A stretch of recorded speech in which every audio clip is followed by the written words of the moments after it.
नमस्कार, हरियाणा न्यूज देख रहे हैं आप और मैं हूं आपके साथ चविश कात्री। बुलेटिन का आगाज बड़ी खबर के साथ कर रहे हैं। दिल्ली एनसीआर में लगातार प्रदूषण का जो लेवल है बढ़ता हुआ नजर आ रहा है। हरियाणा तक पॉल्यूशन की मार झेलनी पड़ रही है। दिल्ली में अभी भी बहुत खराब श्रेणी में पॉल्यूशन पहुंच गया है। हरियाणा में कई जगहों पर प्रदूषण से बुरा हाल है। फरीदाबाद, गुरुग्राम समेत कई जिलों में प्रदूषण का लेवल लगातार बढ़ता हुआ नजर आ रहा है। रोकथाम के लिए कई चीजें केंद्र सरकार और इसके अलावा राज्य सरकारें करती हुई नजर आ रही हैं। उसके बावजूद भी रोकथाम नहीं हो पा रही।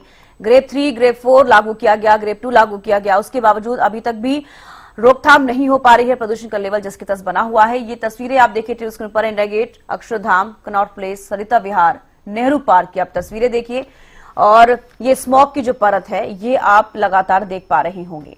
तो प्रदूषण का लेवल लगातार बढ़ता हुआ नजर आ रहा है और काफी गंभीर श्रेणी में पहुंच गया है, खासतौर पर दिल्ली में। इसके अलावा दिल्ली एनसीआर और हरियाणा का हम जिक्र करें तो कई जिले ऐसे हैं हरियाणा के जहां पर 250 के पार AQI लेवल पहुंच गया है।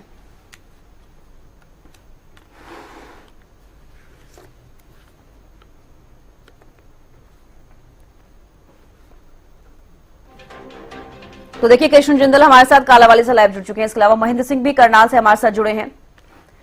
सबसे पहले देखिए महेंद्र सिंह, आपके पास आना चाहूंगी। करनाल में स्कूलों को फिर से एक बार खोल भी दिया गया है। फिलहाल वहां पर प्रदूषण का लेवल क्या कुछ है और क्या कुछ रोकथाम के लिए किया जा रहा है? जी चविश का, देखिए करनाल में प्रदूषण की बात करें तो बीते एक दिन के बाद जो है प्रदूषण के लेवल में कुछ सुधार देखने को मिला है। कहा जहां कल AQI लेवल जो है 240 के आसपास दर्ज किए गए थे, वहीं आज का जो AQI लेवल है वो 127 अभी जो है दर्ज किया गया है कि 127 AQI लेवल है। तो इसमें कुछ सुधार देखने को मिला है कि बीते दिनों से लगातार जो है AQI लेवल 250 के आसपास चल रहे थे, लेकिन अब इसमें कुछ सुधार देखने को मिला है। क्योंकि जिस तरह से करनाल की अलग अलग 3 लोकेशन की मैं बात करूं, करनाल के सेक्टर 12 में AQI लेवल 121 है, सेक्टर 28 में 128 है और सेक्टर 7 में 133 ये सुबह के समय दर्ज किया गया है। तो हालांकि अभी भी ये पुअर कंडीशन में चल रहे हैं, लेकिन कुछ राहत जरूर मिली है लोगों को। हालांकि स्कूल कल से खोल दिए गए थे क्योंकि जिस तरह प्रदूषण की मार पड़ रही थी उससे निजात दिलाने के लिए, बच्चों को राहत देने के लिए सरकारी और गैर सरकारी स्कूल बंद कर दिए गए थे। लेकिन कल ही जिला उपायुक्त की तरफ से निर्देश दिए गए थे कि इस स्कूलों को फिर से खोला जाए और वो खोल भी दिए गए थे। लेकिन आज जिस तरह से AQI लेवल आए हैं वो कहीं ना कहीं कुछ राहत देने वाले जरूर है करनाल वासियों को। जी बिल्कुल, बने रही हमारे साथ। कृष्ण जिंदल भी लगातार बने हुए हैं। कृष्ण, कालावाली में फिलहाल AQI लेवल कितना है? वहां पर प्रदूषण की क्या कुछ स्थिति है? जी, अगर हम कालावाली की बात करें तो प्रदूषण का जो लेवल है वो अभी कुछ कम नजर आ रहा है, क्योंकि जो कालावाली का एरिया है वो पंजाब बॉर्डर के साथ लगता है। लेकिन पिछले 1 महीने से जहाँ पर प्रदूषण की बहुत बड़ी समस्या रही है, उस तरीके से अभी कुछ प्रदूषण से राहत मिलने का सार नजर आ रहे हैं और राहत मिल भी रही है। क्योंकि जो दिन का समय होता है उस टाइम प्रदूषण का इतना ज्यादा असर देखने को नहीं मिलता, लेकिन जैसे सुबह शाम होती है उस वक्त प्रदूषण का असर बिल्कुल देखने को मिलता है। और जो आमजन है उनकी आंखों में जलन व सूजन की जो है प्रॉब्लम वो आ रही है और प्रदूषण अपना असर दिखाता है। लेकिन कहीं ना कहीं दिन के अंदर प्रदूषण का असर कम नजर आता है। जहां पर अगर कालावाली की बात करें तो प्रदूषण की जो मेन समस्या है वो किसानों द्वारा पराली जलाने के लिए ही जहां पर जो प्रदूषण वो देखा गया है। क्योंकि जो पंजाब बॉर्डर के साथ लगता कालावाली एरिया है जहां पर धान की फसल ज्यादा पाई जाती है और जहां पर जो खेती बाड़ी का कार्य है वो ज्यादा है। उस तरीके से अगर प्रदूषण की बात करें तो जो प्रशासन द्वारा किसानों को बार बार पराली ना जलाने की जो सेमिनार करवाए गए, जागरूक किया गया है, लेकिन किसानों द्वारा कहीं ना कहीं फिर भी पराली जलाने का कार्य कर दिया जाता है। और उस तरीके से जहां पर करीब सिरसा डिस्ट्रिक्ट के अंदर 24 मामले सामने आए जहां पर किसानों के ऊपर मामले दर्ज किए गए और उन पर कानूनी कार्रवाई की गई। लेकिन कहीं ना कहीं जो पराली जलाने का कार्य किसान कर देते हैं उस तरीके से जहां पर जो सिरसा के उपायुक्त महोदय हैं उन्होंने पिछले सप्ताह निर्देश भी जारी किए थे कि जो धान का सीजन लगभग अब खत्म हो चुका है, लेकिन पराली जलाने का कार्य हो सकता है कोई किसान शुरू कर दे। उस तरीके से ग्राम सचिव पटवारी की ड्यूटी में लगाई गई कि आप ग्राम के अंदर रात को ठहराव करोगे और उस तरीके से जहां पर कोई पराली जलाने का कार्य होता है तो उस पर किसान पर कानूनी कार्रवाई की जाएगी। लेकिन कहीं ना कहीं आप प्रदूषण से कुछ दिन के अंदर राहत मिलने के आसार नजर आ रहे हैं और सुबह शाम ही प्रदूषण का असर देखने को मिलता है। लेकिन कृष्ण, जिस तरीके से अभी आप जिक्र कर रहे हैं कि लगातार पराली जलाई जा रही है किसानों के द्वारा वहां पर, तो क्या उसके बाद पॉल्यूशन जस के तस बना हुआ है? क्योंकि आप देखिए कह रहे हैं कि पॉल्यूशन में कमी आई है लेकिन किसान फिर भी लगातार पराली जला रहे हैं। जी बिल्कुल, अभी अगर हम धान की फसल की बात करें तो धान का जो सीजन है वो अब लगभग समाप्त हो चुका है और धान का जो सीजन है उसके बाद जो पराली जलाने का कार्य किया जाता था, लेकिन अब धान का सीजन समाप्त हो चुका है और उस तरीके से जहाँ पर पराली जलाने के केस भी कम हो चुके हैं और उस तरीके से प्रदूषण उसका असर भी कम देखने को मिल रहा है, क्योंकि जो धान का फसल कटाई का टाइम था वो निकल चुका है। चलिए बने रहिए हमारे साथ, और करनाल से भी लगातार हमारे साथ महेंद्र सिंह बने हुए हैं। महेंद्र, देखिए स्कूलों का आपने भी जिक्र किया, स्कूल को खोल दिया गया है और प्रदूषण की जो स्थिति है फिलहाल करनाल में कंट्रोल में नजर आ रही है, जिस तरीके से आप भी जानकारी दे रहे हैं। तो इसके अलावा अगर करनाल के आसपास के जिलों का हम जिक्र करें तो वहां पर क्या कुछ स्थिति है फिलहाल प्रदूषण की?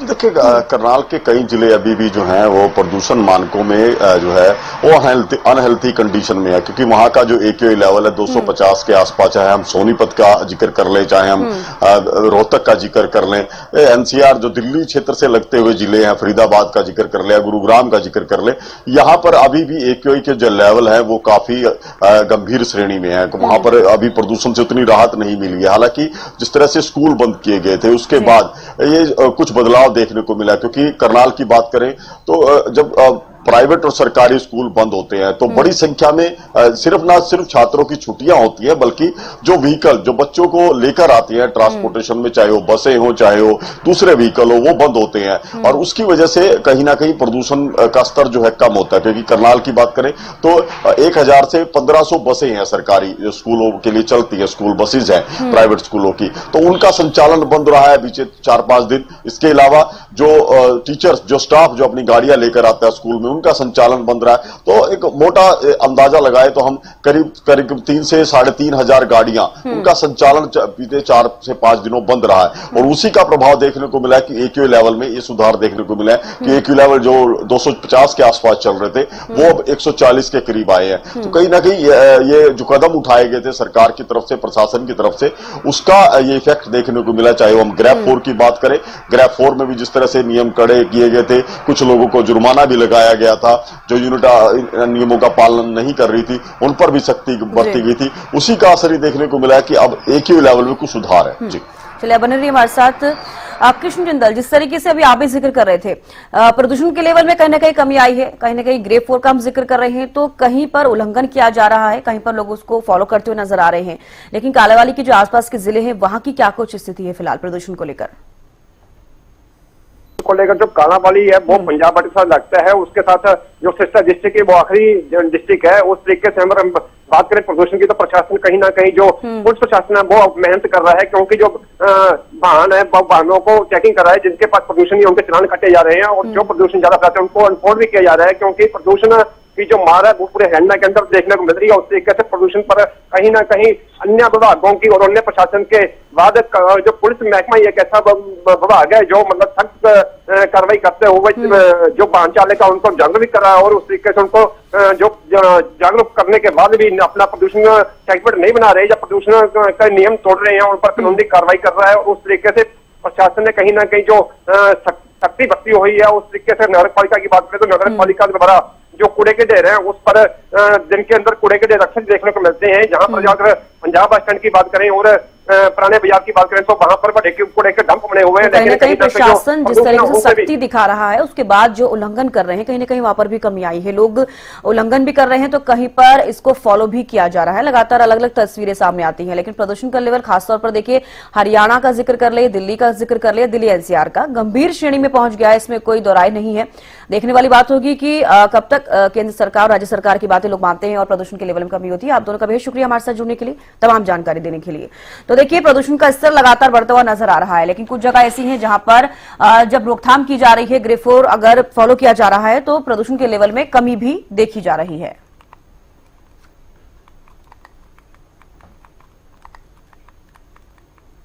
प्रदेश में एक तरफ जहां ठंड बढ़ रही है वहीं दूसरी तरफ प्रदूषण भी कम होने का नाम नहीं ले रहा है।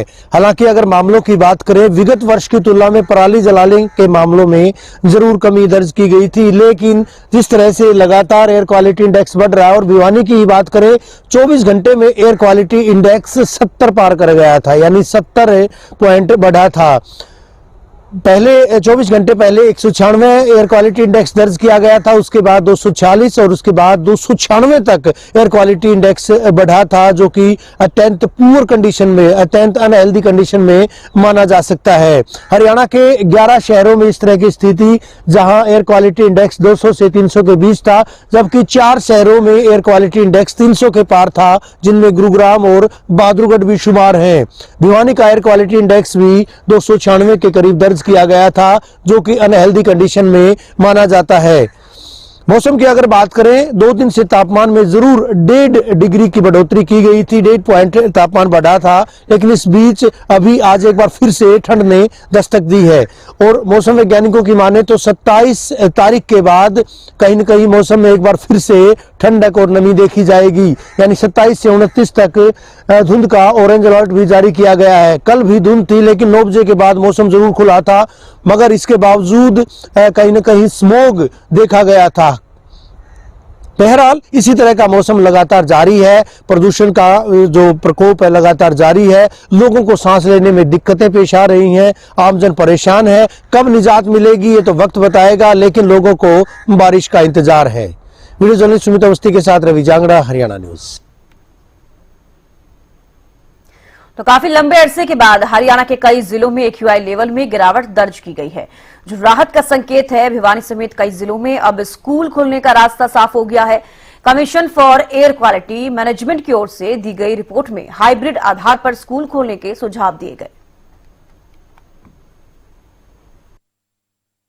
ग्रेड 4 के प्रावधान लागू किए गए तो पाबंदियां भी बढ़ाई गई, चाहे दिल्ली एनसीआर क्षेत्र की बात करें या फिर साथ लगते दूसरे राज्यों की बात करें, दूसरे जिलों की बात करें। स्कूल बंद किए गए थे, पहले 1ली से 5वीं तक के, उसके बाद 6ठी से 12वीं तक के स्कूल बंद किए गए थे। हरियाणा में भी 19 तारीख के बाद से लगातार 1ली से 12वीं तक के स्कूल बंद थे, यानी ऑनलाइन आधार पर कक्षाएं लगाए जाने की बात कही गई थी। मामला सुप्रीम कोर्ट तक पहुंचा था, लगातार सुनवाई हो रही थी, और कल जिस तरह से commission for air quality management को निर्देश जारी किए गए थे मैनेज करने के लिए, आकलन करने के लिए, तो उसके बाद आकलन करने के बाद ये निर्णय लिया गया है कि स्कूल खोले जा सकते हैं, हाइब्रिड आधार पर स्कूल खोले जा सकते हैं। कई सारी बातें कही गई थी, कई सारे प्रावधानों का जिक्र किया गया था, जिनमें सीधे तौर पर यह भी कहा गया था कि जहां पर ऑनलाइन कक्षाएं संभव नहीं है, वहां पर ऑफलाइन कक्षाएं लगाई जा सकती हैं, यानी फिजिकल आधार पर कक्षाएं लगाई जा सकती हैं। हरियाणा में भी प्राइवेट स्कूल वेलफेयर एसोसिएशन के द्वारा इस बात को लेकर चिंता जताई गई थी कि स्कूल जब से बंद है, बच्चों की पढ़ाई बाधित हो रही है। ऐसे में एक बार फिर से जिस तरह से आवाज बुलंद की गई थी और commission for air quality management के द्वारा जिस तरह से अपनी बात रखी गई थी, जिस तरह की हिदायतें दी गई थी, उनके मुताबिक अब कहा गया है कि हाइब्रिड आधार पर स्कूल खोले जा सकते हैं। आज भी कई सारे स्कूलों ने इस बात के मैसेज अभिभावकों, विद्यार्थियों को किए हैं कि आज से स्कूल खोले जा रहे हैं। बहरहाल सरकार की तरफ से कोई निर्देश नहीं आए हैं, जिला प्रशासन की तरफ से भी कोई इस तरह के निर्देश नहीं आए हैं, लेकिन जिस तरह की guideline commission for air quality management की तरफ से जारी की गई थी, उसके मुताबिक दिल्ली के स्कूल, एनसीटी क्षेत्र की बात करें, दिल्ली के स्कूल जो है वो खोले जा सकते हैं, और साथ लगते एनसीआर के जिलों के स्कूल भी खोले जा सकते हैं। बहरहाल अब देखना होगा गाइडलाइन की किस तरह से अनुपालना सुनिश्चित की जाती है, या फिर इस प्रदूषण के दौर में भी, प्रदूषण के दौरान भी विद्यार्थियों को स्कूलों में बुलाया जाएगा। हालांकि सुप्रीम कोर्ट कह चुकी है कि बच्चों की सेहत के साथ खिलवाड़ न किया जाए। वीडियो जर्नलिस्ट सुमित अवस्थी के साथ रवि जांगड़ा, हरियाणा न्यूज।